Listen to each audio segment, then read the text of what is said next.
their lives and their future. It is very necessary that as a country we ask the question, how can we avoid this? The only way of doing this is being true to ourselves and being true to our responsibilities and to our mandates and doing the right thing for our country. In fact, I have asked my colleagues in the opposition, and I want to say it here today, that we shouldn't confine the information that is coming and the investigations to 2023, 2024, and 2025. Let's go back and have an open public inquest on everything that has happened before, because sometimes things happen, and when it's an opportune time, public inquest, so that everybody, because all of us, the Honorable Wamalwa and myself have served before on the National Security Council. We need to go before a magistrate or a judge in an open public inquest and put the facts we have there and put the information we have, and other role players also put the information they have. Because if we want to move forward, I don't think we have a future in this country without truthfulness and without focusing on what we need to do for our people. Because this cutting of corners, sometimes when something happens, we always enjoy politics, we blame others and so on and so forth. And then tomorrow, we behave as if nothing happened. Then next year will come, we have another situation like this. Let's be open and transparent. Let's all go forward. And I want to ask all my colleagues, because we can't ask accountability of others when we are not accountable ourselves.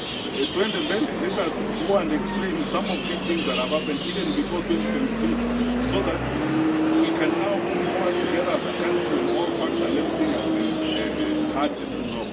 And we can deal with the unresolved matters that have not been conclusively investigated. Whether we start with Msando, we come to Jacob Juma, we come to Kenei, we come to River Yala and everything else. Let these things be investigated by an open public inquest, so that this is all the Twendembele, we explain and face the public on these issues. Because some of these issues are raised and we keep this merry-go-round, where we are always telling stories only when they are connected. We cannot have government by blocking. Let's focus on the issues that we need to deal with. Let us address the lives of our people, and this issue should be investigated. When this matter happened on the 25th of June last year, we ought to have had an open public inquest into this. It will have given the Gen Z an opportunity to express themselves. We should have answered the question that time, how did we get here? Parliament is 2 kilometers from State House. For the first time since 1962, Parliament was overrun. What happened? How did we get here? Who knew what? And why didn't we prevent it? Why were we so insensitive to the point that citizens had to get to that particular point and things had to go south in the manner in which they did? So, finally, we have swept too much under the carpet. It's now time to lift that carpet and be truthful in the way in which we deal with the country. Thank you. Any questions? Investigation. When we had ugly incidents, some of them are in court. I don't want to talk about them because they are subject to court matter. When things happened in Kisumu, on Kipyegon, Kenei brothers and so on, admission on the part of government, on those of us who are role players in government, admitting that a mistake has happened, that's where we start. And then asking the organs and the institutions that are judged with that responsibility to deliver on their mandate, so that the investigations are done without blocking them, and so that those who actually are involved and who are culpable are prosecuted. That is what His Excellency, the Vice President, has spoken to this afternoon. We are asking for actually not the police officers.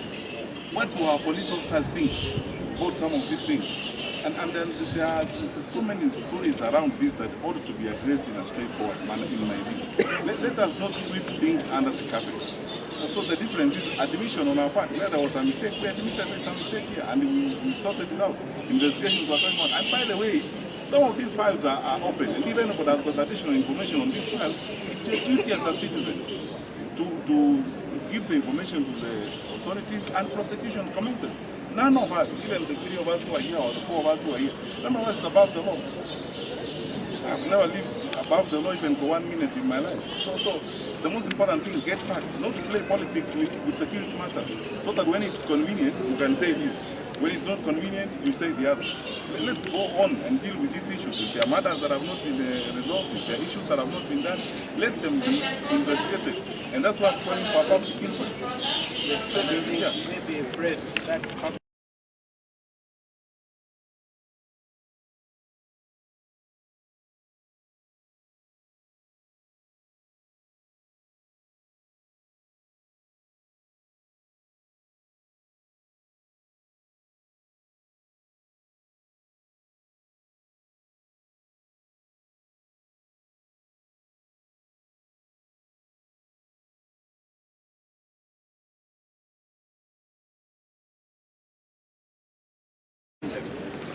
indeed because you already have a mechanism which we started 2 days ago. And by the way, it is not lost on us that criminals may have taken advantage of the commitment of the Gen Z and may have gone on rampage, destroying public property, the machete wielding, the room wielding gangsters. That, of course, is an issue. But all said and done, we have a country to nurture, and we have to bring out, as Fred is saying, these truths out there. So again, I will repeat our call. Justin Muturi and team will be waiting to receive as much information as possible. We are not going to wait for the other side, the government that feels so comfortable, as Fred is saying, running the country through blogging, all right? That they do not seem to care. It's very clear. As a lawyer, I can tell you that facts speak for themselves. We saw what happened when the Albert Ojwang demonstrations were happening. Even the goons themselves came out confessing. So please don't drag the opposition into things that are as plain as daylight. We know it. They will of course try and attempt to do this and the other. But even lying or insinuation require a little bit of intelligence. These things are very good. So we know where. And actually, even lying requires a bit of common sense. Yes. Because the question is this: ask yourself this, and then by the way, you shouldn't make excuses about public responsibilities. Yeah. So if the opposition are organizing these things and causing this, unangoja filimbi ya nani kukamata hao watu wa opposition? Kamata wote. Yeah. If you have facts about it, you are saying so and so is funding this, so and so is funding. Why are you telling us a story? It is a statecraft 101. Yeah. Government officials, whether they're cabinet ministers or anybody, should never, ever make allegations. Why? Because they have the instruments of power, they can act. So they make allegations and tell you Wananchi to do what? Because you cannot arrest those people. Instead of telling us it's so and so is doing this, tell us, arrest them and take them to court and produce the evidence that you have so that these people face the law. So let's not make excuses. That's why I keep saying for us. I mean, I personally will not budge high or bend from responsibility on matters such as this. So where there are facts, let's go the direction investigations will check out. But you can't wake up every morning and say it's John who did this, it's Mary who did this, and you are the one who has powers to arrest that John and Mary. Why can't they arrest them? That we have state-sponsored groups. When President William Ruto toured Nairobi, I think he was here for 1 week. All the leaders saw the goons that came out that were financed by both the president's team and the governor's team. 1 week, everywhere they went, we saw what the goons did. Many of them were seen being paid, lining up. And these are state-sponsored that you know where the money is coming from. And the payers are not opposition. So, I think this one thing we want to tell President William Ruto. One of them was very far away. Yeah, we want to tell him that, you know, when you introduce the politics of goodness, it's like riding the back of a tiger. No one is in control of those goons. This is where Haiti has reached because there was a failed regime that allowed goons to take over.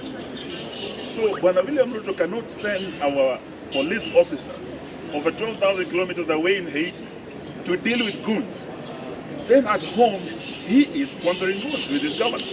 So we want to call him out on that. And we must say this must stop now. We need to nip this in the bud, otherwise we are going to lose our country. Thank you.